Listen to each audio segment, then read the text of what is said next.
Hello to you all and welcome into the Eric Zane Show podcast, a daily show where I discuss news, nonsense, and my personal adventures from right here in the posh, luxurious Impact Power Sports studio. I almost forgot that part of it. What is my deal? A little bit of senioritis here. I'm very excited, though. A lot of great things have happened. Yes, I cut off all my hair. You're like, what's different about you, Easy? Yeah, I'm sick of it. It's sometimes a girl has to do that. She has to make these decisions, and I was quick to do that this weekend, and I went back to the old school way of just cutting it myself.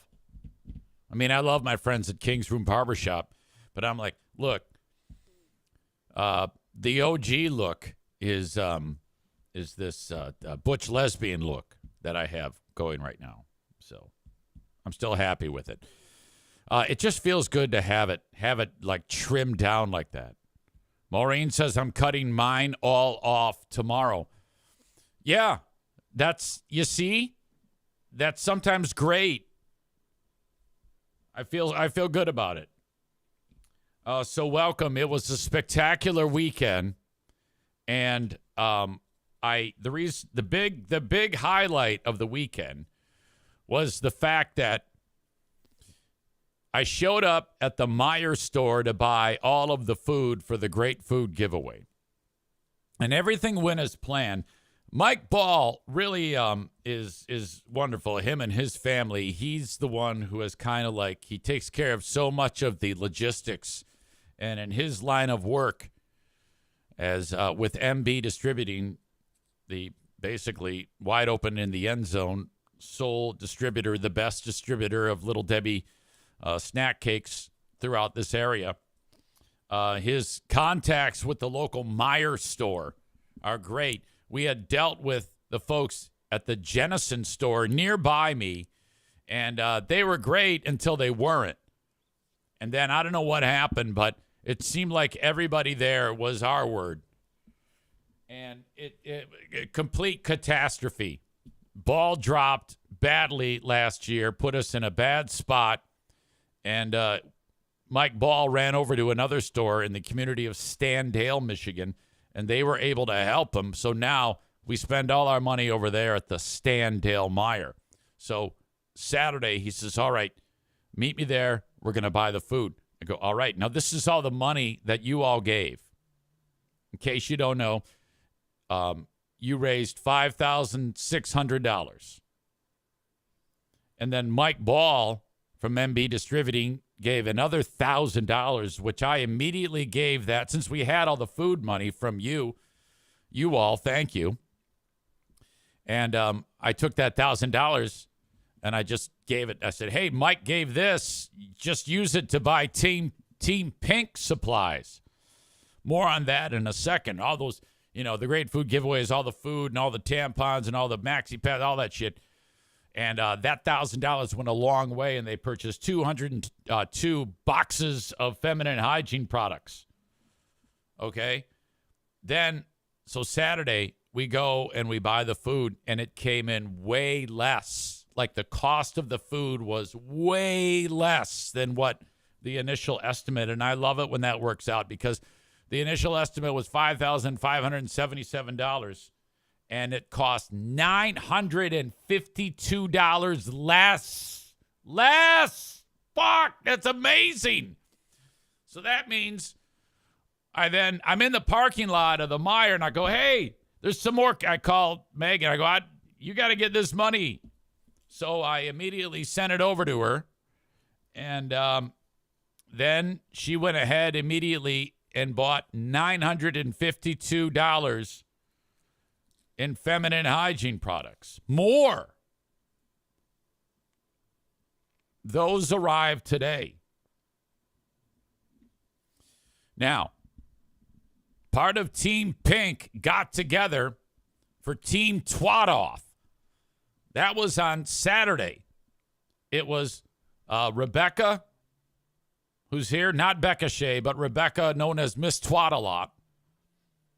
Runner Girl, Giggle Box, Amy. We had Stevie there and Megan. The four of them, they had to take all that shit out of the boxes. It's a lot of products. Was it yesterday? I thought it was Saturday. It was yesterday. Anyway, they reach out to me, and I guess they were getting drunk because they were drinking like mimosas or some shit. And I guess they just had a hell of a great time bagging all this into individual. Then they hand it, people show up like whatever. Lady rolls up in a 1978 Buick LeSabre. We put the food in the car. We put the dog food in the car. Gunner throws an apple in her mouth. And then we give her the feminine hygiene products. So that's how this all goes. When we do this tomorrow, it has come to this. So the people will be lining up tomorrow. I'm guessing sometime, we're going to start the giveaway at 3. And I expect those people to be lining up when we get there at 1. Mike Ball's picking up the food today in his trailer. And then tomorrow he drives it over there. He's going to get it there at 1. And then whoever's there helps him box it up. He's kind of like an amazing mover of he can get stuff done quickly. Him and his son Smithers will be there getting it all together. We put the boxes on the side of the road. It's a wall of food. We got a sign that says 1 box per car because we want to serve as many people as we can. And off we go. Off we go. It starts at 3 p.m. tomorrow. If you want to show up, like I was talking with some folks over the weekend, I go, there's so much help. It's kind of like a social event. So bring booze, but you can't drive if you're drinking. So have someone drive you. After the get-together, we're going down the road to the Beltline Bar and hanging out and having a great time. Eating, drinking, whatever the hell. And that's it. That is it. Some nice soul on YouTube asked me if this was a Jennison hockey hoodie. No, it's a Jennison Unified hoodie. That's the Special Olympics thing. I've been thinking about the last week. I finished up the week by changing the chat function to subscriber only because I had some more perpetual line stepping that happened last week. And so I changed it, but I am going to put it back. I am going to put the Twitch feed back to Jason Fletcher. Hey, buddy. So that you can make a comment and it will be seen. And what I'm doing is if I see someone that is commenting, and I don't know who it is. Hey, E-Rock. How are you, buddy? I got to be careful with that. So if I see someone new come in here, I might not acknowledge you right away until I figure out who you are. I do encourage this. If you're a new audience member and you do want to participate on the chat, but you're not subscribed, which not everybody can subscribe because some folks don't have an Amazon Prime account and some folks don't want to pay the money, and that's totally cool. I don't give a shit. You just have to sit through the commercials that Twitch throws on there. Totally fine. But if you're not subscribed, reach out to me. I always want to know who's participating in the show, like who you are, how you came to find out about this catastrophe, and how we got to where we are now. Skip says, tell us what happened. I know you were triggered, but we are all curious. No, I don't want to do that. And there's a lot of reasons for that. And I don't even want to say that. I just don't want it to happen again. And I don't think it will.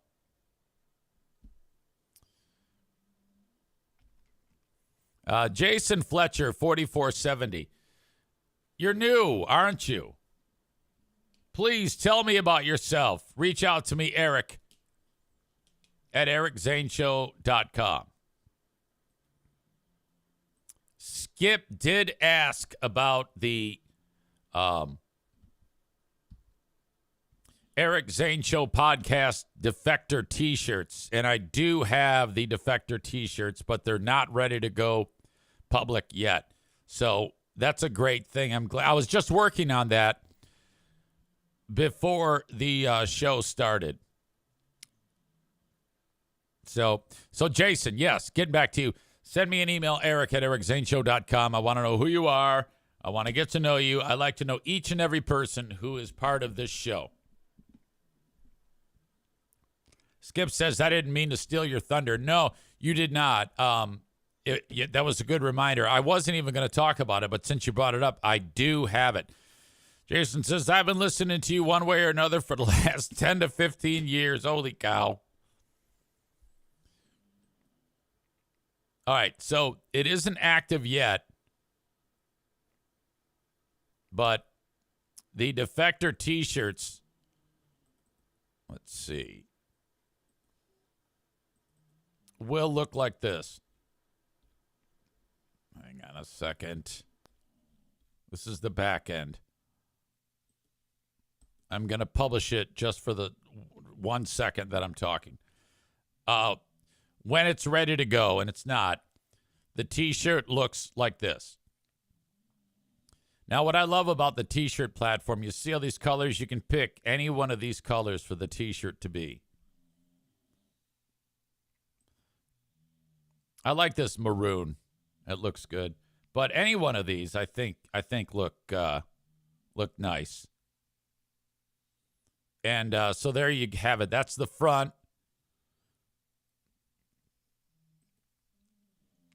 And then this is the back, which is shoreliner striping. But I'm still waiting for a little bit of finalization on this until this is completely set. But that is the t-shirt. And let's see. There's all sorts of other things you can get on the site as well. I just don't know how to get to it right now, including hoodies and shit like that. So there you go.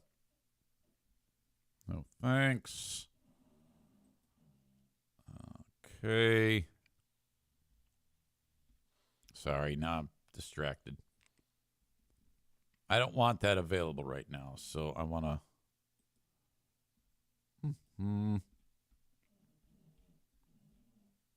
save all changes and view T Public Store, and let's make this inactive. Okay. Anyway, that's generally how it's going to look. Skip says, love it. Us real defectors will have to own one. Alan says, oh, I need one. Okay. It'll be available soon. I'll let you know. But that's what it looks. Kind of like a little preview of it for you. So thanks to everybody who contributed on the Great Food Giveaway. Appreciate it. We collected, all told, about $6,600 from about 80 people. Well done. Very kind. And I thank all of the volunteers who helped make it possible. That would be all the crew over at Irvine's, anybody who lends a helping hand, and just thinking about it, knowing that you pay attention to this. I mean, I know I've been talking about it a lot. I've tried to tell, have a degree of humor to it while telling it, but there's nothing funny about these poor folks who are going to be waiting in line. Well, no, there is some funniness to it. I can't lie. There's the whole element of having a car judge there, I think, is something that we're not going to do, but I really would like to, but Megan won't let me. If a person has a decent car, we kick them out of the line. You know, we want absolute pile of shit cars. I want combined mileage of the 225 recipients to be like 40 million miles. I want to see at least 10% of the vehicles that one of the tires is one of those little donut tires. Tyler says car judging will at least be happening internally. It'll be fun to car judge. And I like that. And then if you see the car that it looks like it's clear that they actually live in the car. That does happen. There will be people who we give the food to who will then drive away and rip open the ham. It's a fully cooked ham. And start eating it like fucking Tom Hanks eating a coconut in Castaway. That probably 50% of the people, of the recipients, will be doing that. Chris says, if you don't show up like Uncle Buck, get fucked. No food. I don't know what that means. But some people know that reference. I mean, I know the movie Uncle Buck, John Candy, but I'm at a loss there. But no big deal. Big news this morning. I get a phone call. Pooh Bear is visiting her cousin, and her car won't start. I'm like, uh-oh. I bet you your battery is dead. And it was. And she got it started, thank God. But there was some real trepidation. All right? And because her other cousin, Frank, wasn't there to jump the car. She's never done this before. She knows the concept, she said, but she's very intimidated about the idea of it. Now, this can be an issue if you don't do it right. I, myself, have actually done it wrong, where, I put the wrong thing on the wrong thing. And then all hell broke loose and a bunch of shit burnt out in the car. It was a catastrophe. So we don't want that to happen. I go, you'll be fine. FaceTime me. So Diana's cousin, which is Mimi, and me. I mean, me on this end, and then her. And they did great. I was like, this is fantastic. And I go, yeah, just put the black one on the negative there and the red one on the positive and have Mimi hold on to the other two. Don't touch them together or it'll scare the shit out of you. And then you do the same thing on your car. And they did start it right up. I'm like, you have successfully jump-started a car. How does that feel?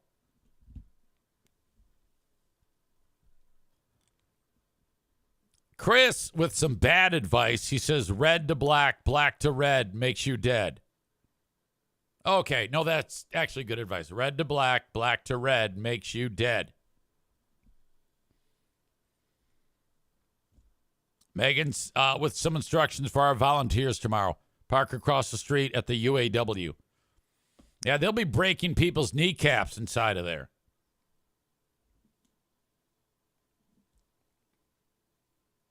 All right, so that was cool. We got that money raised. We had extra money. It was sent over to Megan right away. Team Pink is loaded up. We got the Grand Rapids Pitbull Alliance. They'll be there. Weather should be pretty good. I think we're happening. Thank you again for all of your assistance. I was a busy beaver this weekend, and I did an alumni hockey game. And these dudes are all like players of a bygone era. And they get together and play alumni hockey. And they said to me, look, we want you to heckle these people. And I'm like, are you? Of course I'm going to heckle them. Alumni games are made for that. Whenever you have like bum league hockey going on, as Nick likes to call it, you absolutely have to heckle them. So I'm just dogging them the whole game. It was fantastic. One of my favorite things to do. The fact that I'm getting paid to harass people, it's like a bonus. I had spent Friday and Saturday, harassing people anyway on Facebook. It's been outstanding. It has been such a target-rich environment. Left and right, people have been beating the shit out of me. So I've been doing my old tricks of getting a picture in their profile and then insulting them. And this skank, Katie Kyle, made some crack, and I let her have it.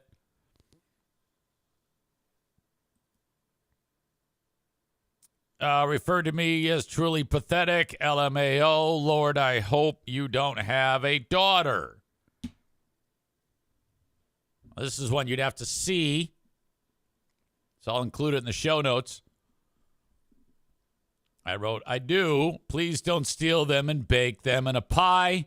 Also, I love you on Family Guy. Okay, what I do is I click on the profile pic, and the first thought that pops into my head when I see them. The first thought I had originally was a squirrel with too many nuts in his cheeks, so I posted her side by side with that. And then I dropped this one with her side by side with Quagmire from Family Guy, and it was a big hit. It was a big hit. People really liked it. I got a lot of great comments supporting that crack. And that's all I'm ever looking for. So she got pretty pissed off about that. And then, so then she like Googled my name, and there was a link to a story like 10 years ago from after when I got fired, and it became known that I had suicidal tendencies for 2 or 3 fleeting moments after the firing. So she posted the link to that story, and she kept posting it over and over.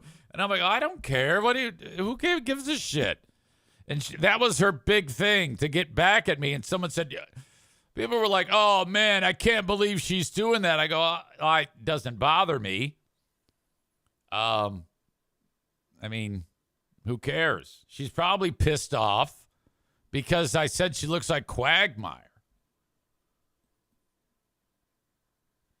If you say that a chick looks like Quagmire and then she starts rubbing your nose in it, suggesting, making fun of you because you had suicidal tendencies, you pissed them off. So that was a good one. I love that. The only reason why I know it was a good one because people were texting me in addition to leaving comments here. So then, typical. I win that fight. And then this guy shows up. Andrew Yacer reaches out to me, and he says, you're a fucking weirdo, dude. To one of my posts. He didn't like one of my posts. Doesn't matter. So I took one look at him, and I thought of a character from one of the Star Trek series. I think these are called Romulans on Star Trek.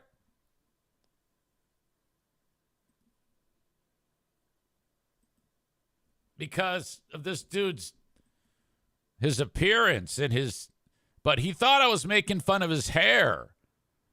But I was making fun of his ears because they stick out. And he wrote, I had cancer and I lost all my hair twice. What's your point? And then he wrote FAG. But that wasn't what I was focusing on. I was focusing on his ears. And so I wrote back. I go, wow, I had no idea that cancer can make someone's ears look fucked up.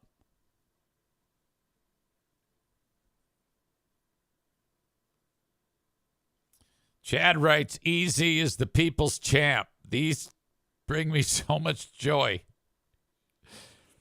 Yeah, I like these two. I always know when a joke hits. You just get a warm feeling all over in your soul when you know you're going to fuck them up. This is that first blast when I first put this bitch on blast with the squirrel business. So that I was engaging in this battle while I was at the vet for O'Neill. You know, he had his follow-up for his cancer. But this one surprised me. He's good. He's good. He's his oncologist is quite pleased with him so far. Oh, wait a minute. That was not a Romulan. That was a Ferengi, which sounds even funnier. Thank you to Black Belt Nick.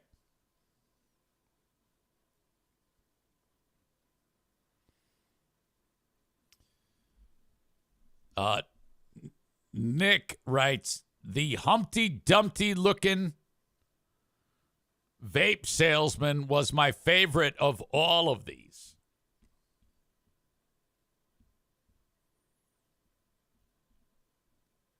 Yeah, let me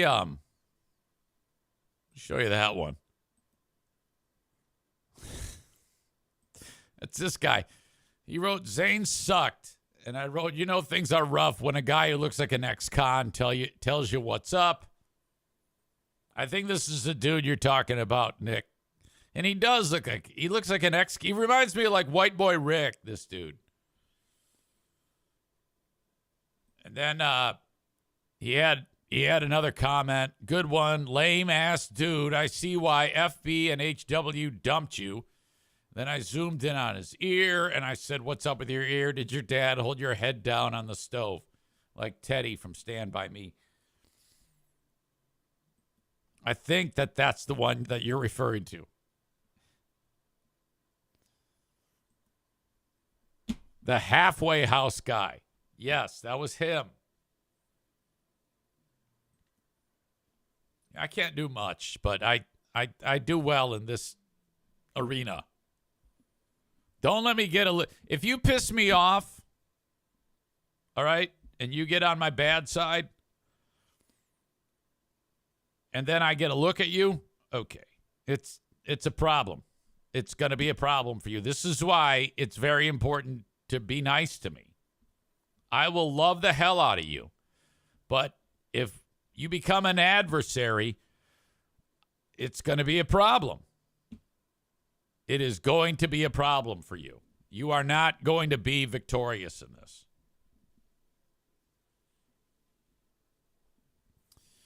Tyler says, easy, your best friend or your worst enemy. Right. And I never forget a jersey number. I'm the guy who, like, I'll put you into the boards, try to put you through the glass. So, and then most people will be like, well, that's the end of that one. But no, it's not. It's going to keep happening until I'm just bored. Until I start to feel bad for you. Like, I posted one of WGRD Greaseball, Tommy Carroll, that greasy-haired fucker who is the program director. I was beating the shit out of him, and I was like, I don't feel good about it. So I deleted it. Not that it makes it any better, and here I am calling him a greaseball, and he is. But for the time being, I said, I think I'm going to relax for a little bit, and I'm going to back off Facebook on my attacks unless if somebody fucks with me for a period of time. It's 'tis the season. You gotta do that. All right.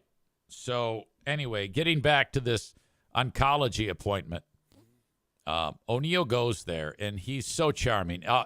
Everybody falls in love with him. It was ridiculous, and he'd been there before, but he really was drawing some attention and just charming the shit out of all the chicks. And so, the prognosis is as good as it can be for multiple myeloma. He'll continue taking his medicine, and they'll check back over a period of time. But then, this is you're always thinking about the cost. Now, earlier in the week, I paid a little over, well, no, it was about $750 for Bruce. And then, so I'm doing the math in my head. I go, all right, he's going to see the doctor. He's going to get a blood draw. For the exam and the test, the blood draw / test to determine how his body is responding to the chemotherapy. I'm like, I'm guessing tops 300. Boy, was I wrong. So I'm there checking out, right in front of the sign it says payment expected at time of service.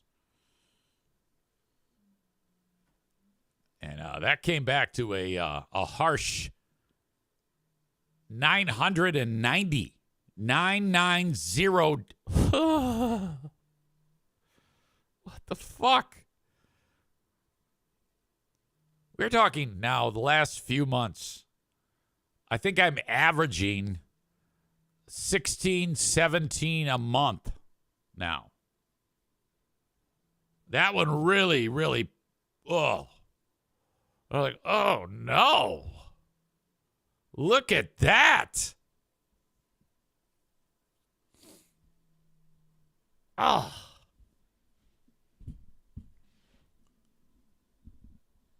I was like, okay. Oh, yeah. And it's my job to not, act shocked.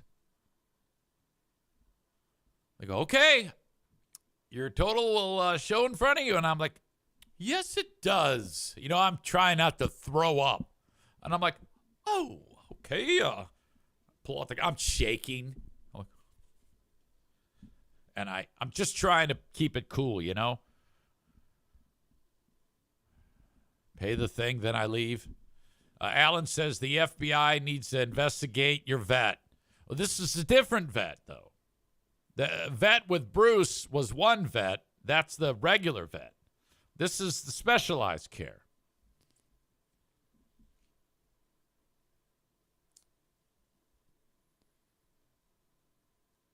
Let's see. Okay.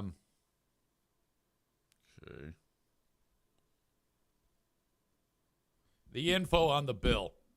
The big hitter, I think, was the test, because the recheck was like, if to walk in and get checked, it's $190. A test known as an electrophoresis serum protein.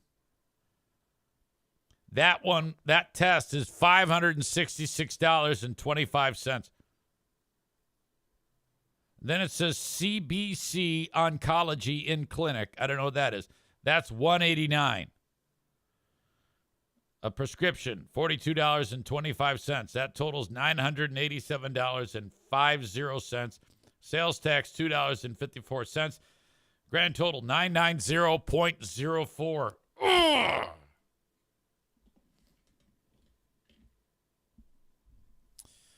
Skip says it's a racket because they know you'll do anything for your pets.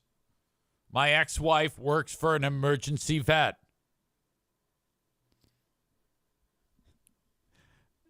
Nick writes $500 to probably drop some shit in a test tube and see if it changes color. Yeah, I don't know. I try not to ask too many questions. I try not to dwell on it. You're probably right, but what are you going to do? Maureen says, is that what it's going to be every time he has to go back for a recheck? I haven't thought of it. All I know is that I've got a full court press on for sponsorships. Okay? I need to sell more. Okay, let me just say this. I make great money. I make excellent money. I work very hard and I make excellent money. But I don't have any fucking money. How does that fucking happen? You know how that happens? Those moments right there. Fuck. I was talking with my buddy Brad, my neighbor down the street, and he goes, "Are you broke?" I go, yeah, sure. He goes, "So am I." He goes, I've never made more money in my fucking life. My wife, she's loaded too. But we're not.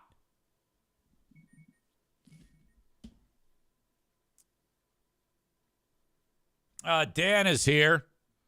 He's one of the folks that's not subscribed, so he texts in his comment, and I am going to change that after this show to make it so that if you're not a subscriber, you can comment like it was before.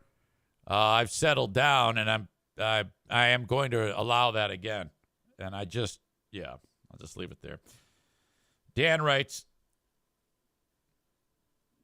$15,000 for a dog that blew a disc this year.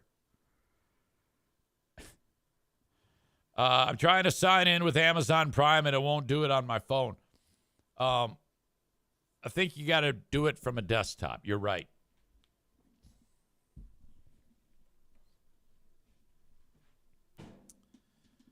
By the way, I'm getting set to start another new job, and I cannot say what it is, but because it hasn't been made public yet.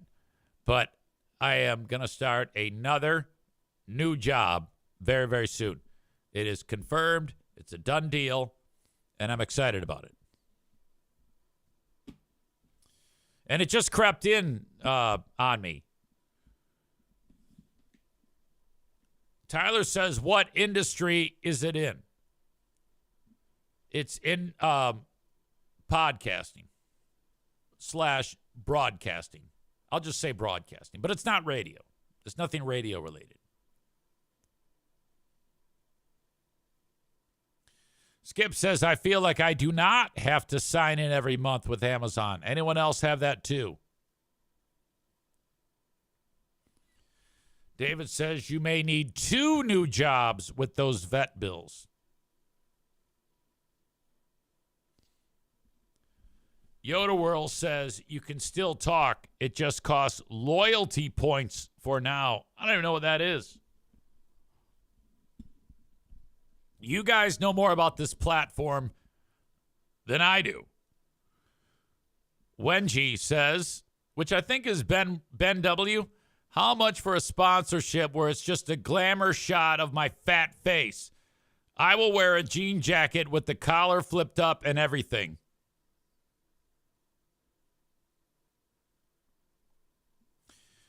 David says, I don't sign in each month. Ben says, I went months without having to sign in on Prime, and I was subscribed.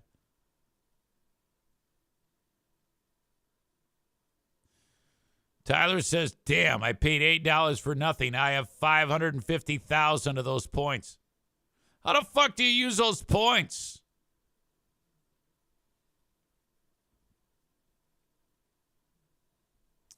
All right.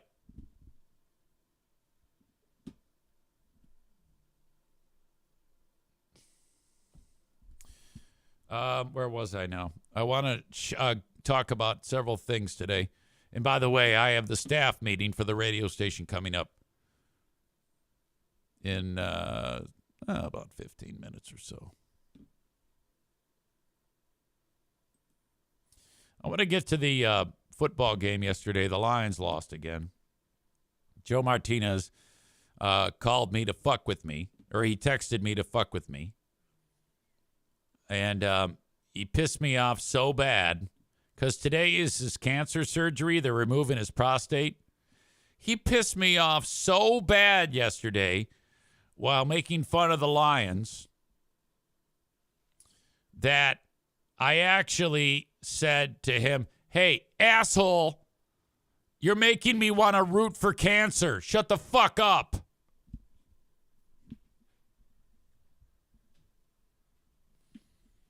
And then I said, I'm going to call ICE and have them remove you from the country when you are under sedation.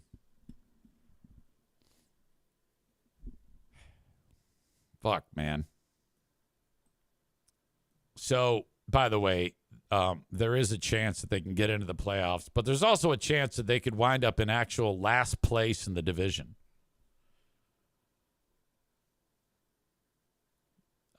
Minnesota has done very well in the back part of the year. They play them next in Minnesota.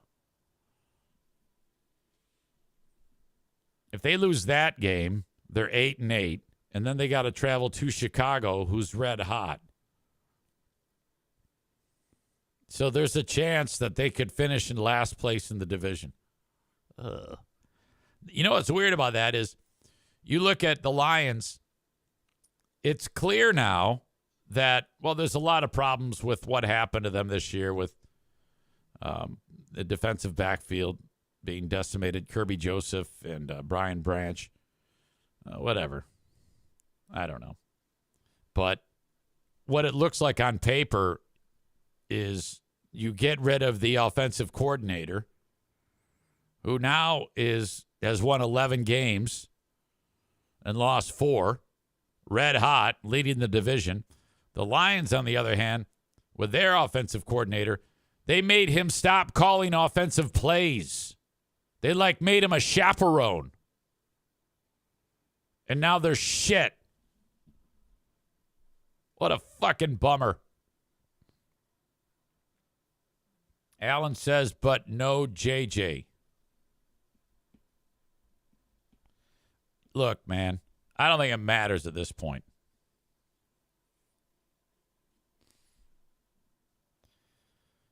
Anyway, during the game, one of the Pittsburgh players punched one of the Lions fans in the face, which was awesome. And we need to look at that, and we need to break that down.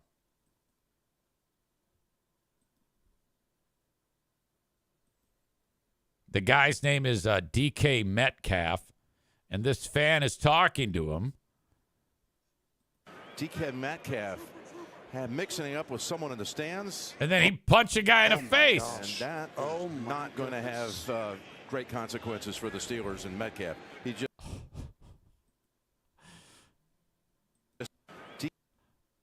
This is awesome. So they're talking about the problems now for DK Metcalf. He should be given a raise for this. DK Metcalf had mixing up with someone in the stands. Oh, my gosh. And that not going to have great consequences for the Steelers and Metcalf. So you know that fan was being an asshole. There is 100% chance that fan deserved that.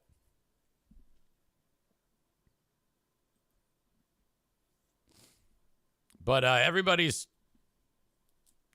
talking about how much trouble that guy's going to get in now.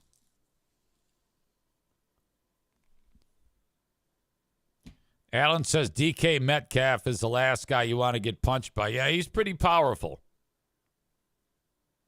I noticed that in that clip, how tall that guy is. And his arm is fucking massive.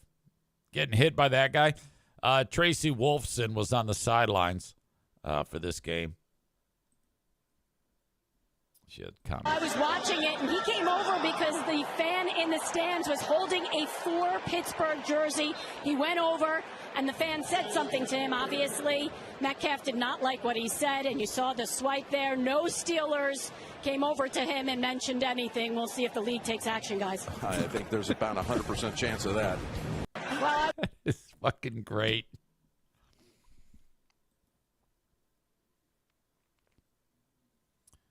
Tyler says he'll get a small fine. I don't know why people think the league will throw the book at him.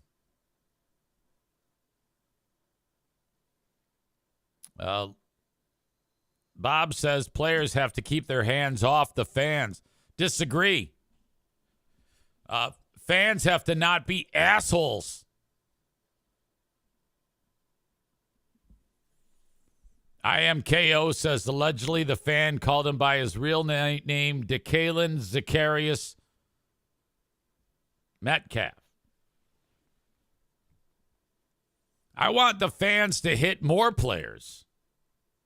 I think they should get bonuses when they do that.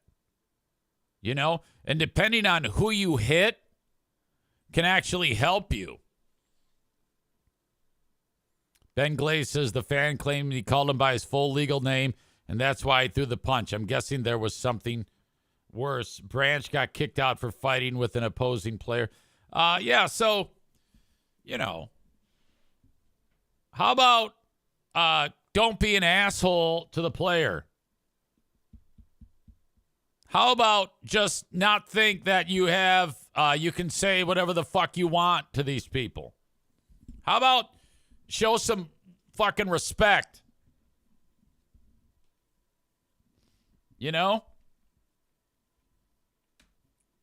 Big Buddha says fans buy tickets to a game and think they are free to say and do whatever they want. I think that guy fucked around and found out. Yes.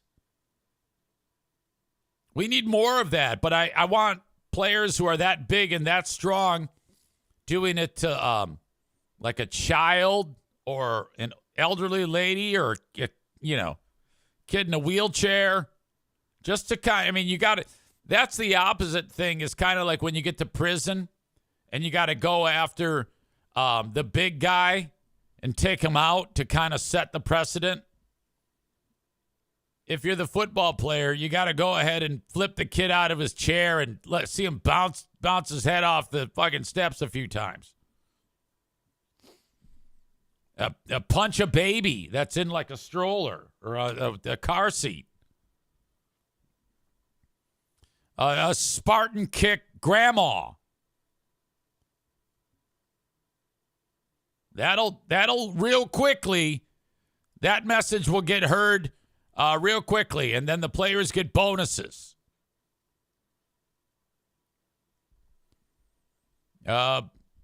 Wenji says he didn't leave the fan area. He called the dude by his name. So where is the asshole part?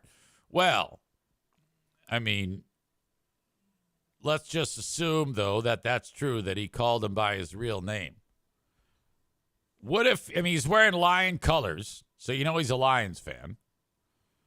I don't know. Perhaps he went, Kalen Zacharias. What if he was doing it like that? Okay? Who knows? That fan was trying to get under his skin some way, somehow. And if he wasn't, that's okay. Let's say he was just being totally cool. For whatever reason, thought it was okay. You know that he thought that he was getting one on DK Metcalf because nobody knows DK Metcalf's name. So he was probably doing that just to fuck with him. Wenji says, so DK can leave the player area and interject himself and punch the fan, but the fan is the asshole. Yeah, that's what I'm saying. Yeah, you got it.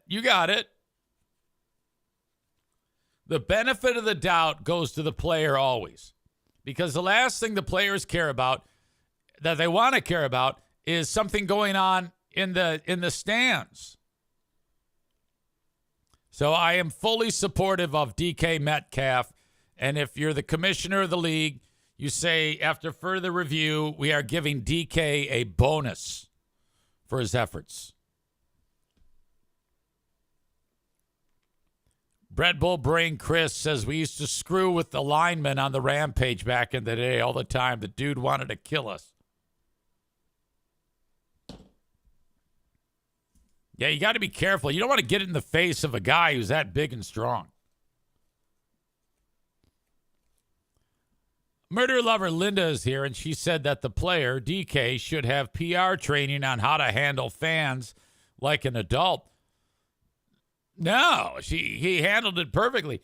She says, I may never cheer for the Steelers again, and I've been a fan for 50 years. Thanks, Rodgers, and that GD game yesterday. Rodgers is great.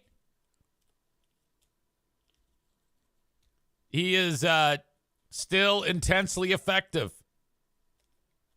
You got to root for the old guys. I don't give a shit how weird he is. When you get an old bastard like Aaron Rodgers carving up the Lions, that's fantastic.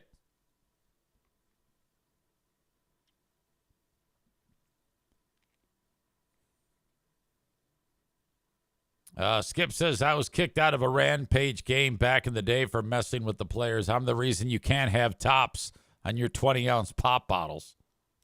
So why'd you throw them at players, you dick?